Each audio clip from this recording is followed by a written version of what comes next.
For almost a year, my relatives believed one thing about me: that I failed college, that I dropped out, that I was lazy.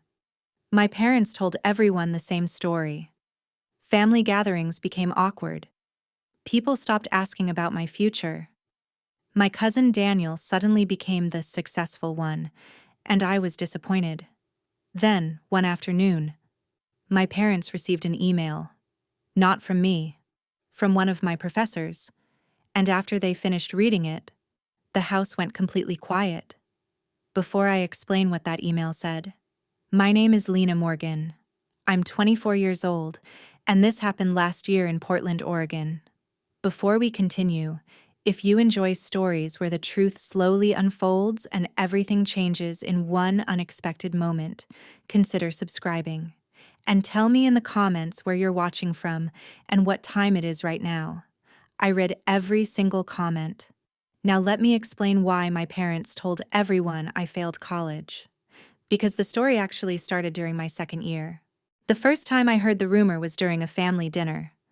My aunt pulled me aside in the kitchen. Her voice was sympathetic. "Lena, it's okay if college wasn't for you." I stared at her. "What do you mean?" She hesitated. "Well, your mom said you left school." That was the first moment I realized something strange was happening. Because I hadn't left school. I was still enrolled. Later that night, I called my mother. "Why are people saying I dropped out?" I asked. She sounded almost annoyed. "Oh, Lena, people misunderstood. But you told Aunt Carol I quit." "Well, you were struggling," she replied. That word stood out. Struggling, but struggling isn't the same thing as quitting. Around the same time, my cousin Daniel started getting a lot of attention. He had just finished business school. Every family gathering turned into a celebration for him. Meanwhile, I became the example of what not to do. "Daniel worked hard," my father would say. "Some people just don't take education seriously." Everyone knew who he meant. The truth was very different. I hadn't dropped out. I was studying biomedical engineering, and it was one of the hardest programs at my university. Long labs, late nights, research projects that lasted months. My grades weren't perfect, but I was doing something much bigger than my parents understood. At first, I tried correcting the rumor, but every time I explained the situation, my parents would repeat the same story again. She left school. She couldn't handle it. Eventually, I stopped arguing, because sometimes people prefer a dramatic story over the truth. Family events became uncomfortable. Relatives looked at me with pity. Some tried to offer advice. "You can always go back to school later." Maybe college just wasn't the right path. Meanwhile, Daniel was treated like the golden example, the successful cousin, the future businessman. What no one in my family knew was that during my third year, I joined a research lab. Our team was working on something important, a new diagnostic tool for early detection of neurological diseases. The work was complicated and incredibly time-consuming, but it also meant something else: opportunity. The professor leading the lab was Dr. Patel. He was known for pushing students harder than anyone else. Most people avoided his projects, but he saw potential in students others overlooked. And after several months working in the lab, he began giving me more responsibility. One evening, after a long lab session, he stopped me before leaving. "Lena," he said, "I'm recommending you for a fellowship." I blinked. "A fellowship?" He nodded. "A research grant for graduate study. The kind of opportunity students compete years to receive." Several weeks later, Dr. Patel asked me for something unexpected. "Can you give me your parents' email address?" I looked confused. "Why?" He smiled slightly. "I'd like to congratulate them." I didn't realize it then, but that email would change the entire story my parents had been telling everyone. Over the next few months, the rumor spread further. Relatives stopped asking about my classes completely, At family dinners, the conversation would shift quickly whenever my name came up. Someone would mention college. Then my mother would sigh dramatically and say something like, "Not everyone is cut out for that kind of pressure." People would nod sympathetically, and the story continued growing without me saying a word. Meanwhile, my cousin Daniel became the example everyone admired. He had just started working for a small investment firm. At every gathering, my parents praised him. "Daniel knows how to stay focused. Daniel finished what he started." Sometimes they said these things while looking directly at me, as if the comparison needed no explanation. While all of that was happening, my days looked very different. I spent mornings in lectures, afternoons in the research lab, most evenings running data simulations for the diagnostic project. The work was exhausting, but every week our results became more promising. Dr. Patel kept saying the same thing. "We might be onto something important." One night around midnight, our team finally saw a breakthrough in the data. The early detection algorithm worked, not perfectly yet, but well enough to prove the concept. Everyone in the lab celebrated quietly, because discoveries like that don't happen often, and when they do, they can change a career. 2 weeks later, I received an email from the university committee. The fellowship Dr. Patel nominated me for had been approved. It covered full graduate tuition, research funding, and a stipend. Only 3 students in the entire department were selected, and somehow, I was one of them. For a moment, I considered calling my parents, but then I remembered every family dinner, every rumor, every quiet look of disappointment they encouraged. So instead, I decided to let the news travel a different way, through the person who believed in my work the most, Dr. Patel. When I told him about the family rumors, he listened quietly. Then he smiled slightly. "Sometimes misunderstandings fix themselves," he said, "but occasionally, they need a little help." That's when he asked for my parents' email address. At the time, I thought it was simply a polite gesture. If you're still here listening to this story, thank you. Moments like this are interesting, because sometimes people create a narrative about someone's life without ever checking whether it's true. And when the real story finally appears, it can completely change the room. Now let me tell you what happened the day my professor sent that email. It arrived on a Tuesday afternoon. Subject line: "Congratulations on your daughter's achievement." My parents opened it expecting something simple, maybe a routine academic message. Instead, the email contained several paragraphs, each one describing my work in the research lab, my role in the project, and the fellowship I had been awarded. Dr. Patel didn't just congratulate them. He explained everything: how the diagnostic research team worked, how I helped design the testing algorithm, how the university selected me for advanced study. And near the end of the email, he added one more sentence. "We are extremely proud of Lena's accomplishments," he wrote. "She is one of the most promising students in our department." For a long moment after reading that message, my parents didn't say anything, because the story they had told everyone was suddenly impossible to explain. Later that evening, my phone rang. It was my mother. Her voice sounded different. Not dramatic. Not sympathetic. Confused. "Lena, I just received an email from someone named Dr. Patel." I leaned back in my chair. "Yes," I said calmly. "He's my professor." There was a pause on the line. A long one. "So, you're still in college?" she asked. The question sounded almost cautious, like she wasn't completely sure of the answer. "Yes," I replied. "I never left." Another silence followed, because for the first time in months, the story she had been telling everyone didn't match reality. My mother cleared her throat. "He said something about a fellowship." "That's right." "And research work?" "Yes." She exhaled slowly. Apparently, the email had included details she didn't expect. Publications, lab contributions, graduate recommendations, information that didn't fit the version of me she had been describing. A few minutes later, my father joined the call. "Your professor says you're one of the top students in the department." I could hear the disbelief in his voice. "That's what he wrote," I said. My father was quiet for several seconds, because the problem with spreading rumors is that eventually reality arrives. The next day, something unexpected happened. My aunt sent a message in the family group chat. "Lena, congratulations on the fellowship." Apparently, my professor's email had been forwarded from my parents to the rest of the family, and suddenly the conversation that had been silent for months came back to life. Messages began appearing quickly. "That's incredible. We had no idea." "Biomedical engineering sounds impressive."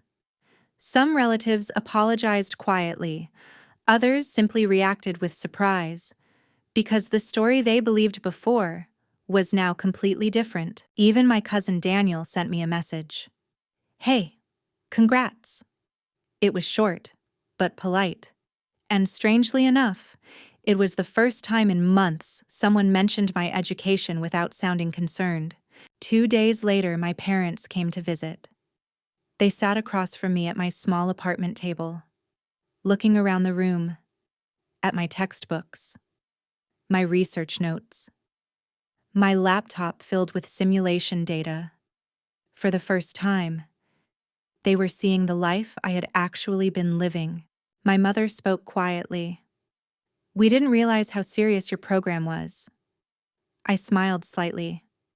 I tried to explain. She nodded. "Yes, but we thought you were exaggerating." That sentence explained more than she probably intended. My father finally said something honest. "We may have told people the wrong story." Not an apology, but close. And sometimes when people realize they've been wrong, the silence afterward says more than the words. 2 weeks after my parents received the email, our family had another gathering. My aunt was hosting a small dinner. Normally, I would have expected the same awkward conversations, the same quiet pity. But when I walked into the house that evening, the atmosphere felt completely different. People looked at me with curiosity instead of sympathy. And for the first time in months, no one asked if I was doing okay.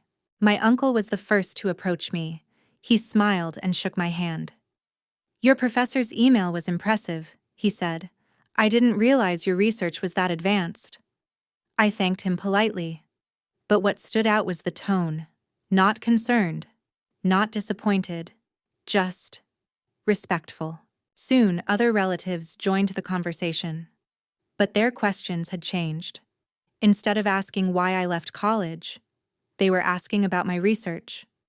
How does the diagnostic system work? What kind of diseases could it detect? When does your graduate program start? The same people who once pitied me were now genuinely interested. Across the room, my parents sat quietly, listening, watching. Because every question directed at me highlighted something uncomfortable. The narrative they had been sharing for months no longer existed, and now everyone in the room knew it. Later in the evening, my cousin Daniel joined me near the kitchen. He laughed softly. "You know something funny?" "What?" I asked. "For months, everyone compared us." He shrugged. "Turns out we were both doing fine." It wasn't a rivalry anymore. Just two people with different paths. Eventually, my mother walked over. She looked slightly nervous. Then she said something that surprised everyone nearby.